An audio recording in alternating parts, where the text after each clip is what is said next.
হে নারী, আমি একজন পুরুষ হিসাবে বলছি। ধরুন আমি আপনার একজন জাস্ট ফ্রেন্ড কিংবা বেস্ট ফ্রেন্ড বা এমনই কিছু, এবং আমার উপর দৃঢ় বিশ্বাস রেখে আপনি চলাফেরা করেন। কোনো এক যাত্রায় হয়তো আমি আপনার পিঠের কিংবা ঘাড়ের কালো তিলটা দেখে ফেলতে পারি, আর আপনার পিঠের তিল আমার অন্তরে গেঁথে থাকতে পারে আজীবন ধরে।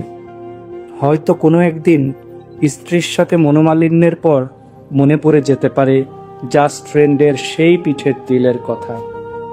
কিন্তু আমার প্রতি আপনার অগাধ বিশ্বাস, আমি আপনার দিকে কখনো বদনজরে তাকাবই না। কথাবার্তার মাঝে আপনার দেওয়া মুচকি হাসি আমাকে আপনার প্রতি আকৃষ্ট করতে পারে। চোখ বন্ধ করলেই ভেসে উঠতে পারে আপনার সেই মুচকি হাসি। কোনো এক আড্ডার আসরে হঠাৎ আপনার বুকের ওড়না সরে গেলে আমার চোখ পড়তে পারে আপনার বক্ষদেশে। আমি হয়তো দেখেও না দেখার ভান করে থাকব, সেটা আপনি বুঝবেনই না। আমি তো ছেলে ভালো, আমি আপনার দিকে খারাপ দৃষ্টি কখনো দিবই না। হ্যাঁ, এটা আপনারই বিশ্বাস। কিন্তু সেদিন রাতে হঠাৎ ঘুম ভেঙে গেলে আমার মনে পড়ে যেতে পারে আপনার ওড়না সরে যাওয়া সেই দৃশ্যটা।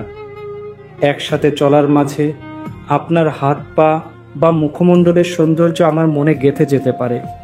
আপনাকে বিদায় জানানোর পর আমি দেখে ফেলতে পারি পিছন থেকে আপনার হাঁটার দৃশ্য। আমি একাকী থাকলে বারবার চিন্তায় আসতে পারে আপনার পেছনের দৃশ্যটা। আমরা পুরুষ জাতি খুব বেশি শয়তানের দ্বারা প্ররোচিত হয়ে থাকি। না চাইতেও আপনার সম্পর্কে অনেক চিন্তা মনে চলে আসে। হয়তো আপনার কোনো ক্ষতি করি না, কিন্তু মাঝে মাঝে এসব খণ্ডচিত্রগুলো অন্তরে এসে উকি দেয়, আর এখান থেকে কুপ্রবৃত্তির জন্ম হয়। এখন আপনি ঠিক করেন কি করবেন।